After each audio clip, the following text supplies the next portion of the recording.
Good afternoon. Welcome to the BBC News at 1 o'clock. The Chancellor has welcomed the decision by the Chief Executive of the Royal Bank of Scotland to turn down his bonus, which was worth nearly £1 million. George Osborne described the move as sensible and welcome and said it would allow Stephen Hester to focus on getting back the billions of pounds of taxpayers' money put into the bank. After days of controversy, Mr Hester declined the bonus last night. Today, the Labour leader Ed Miliband said the episode must not be a one-off. Our chief economics correspondent Hugh Pym reports. News of the near £1 million bonus for the RBS boss hit the headlines at the end of last week. Over the weekend, pressure on him to hand it back intensified amid speculation about future awards which might be coming his way. Late last night, he opted not to take the bonus, which meant a very different set of headlines this morning. Stephen Hester's bonus was so controversial because the government still owns more than 80% of the bank.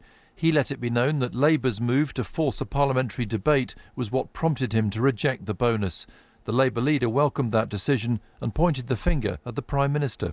I think David Cameron has shown himself to be completely out of touch with the British people on this issue. But we've now got to learn the deeper lessons, because we've got to have responsibility in the boardroom when everybody else's living standards are being squeezed. That's why I say tax the bankers' bonuses and give ordinary employees a say on top pay in every company. Across Whitehall, there were almost audible sighs of relief. The Chancellor said it was a sensible decision that enabled Stephen Hester to focus on the very important job he had to do. This row has raised a whole lot of questions about how RBS should be run. It's supposed to be managed at arm's length from the government, but some say that's becoming close to impossible if every year board decisions about pay generate such fierce political criticism and pressure. I think Stephen Hester's being pressurised into giving up his bonus because potentially of the vote in the House of Commons. And what we have to ask is the critical question, should we be getting to the point where we're having votes in the House of Commons about the pay of chief executives? In the city this morning, there were mixed views on the RBS bonus debate.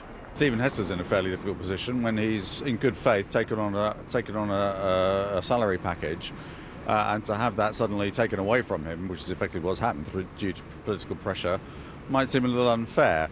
We're all working very hard to make ends meet, and I think that yes, he's turned the bank around, he's made some millions for them, but that's his job and he's paid for the job.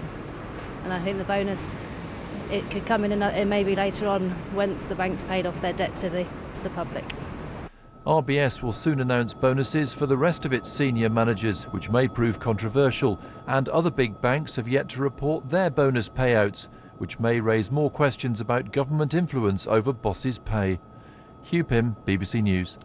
Let's get more right now from our political correspondent Norman Smith, who's in Downing Street. I suppose the question today, Norman, is where does this leave the government with their promise to crack down on boardroom excess?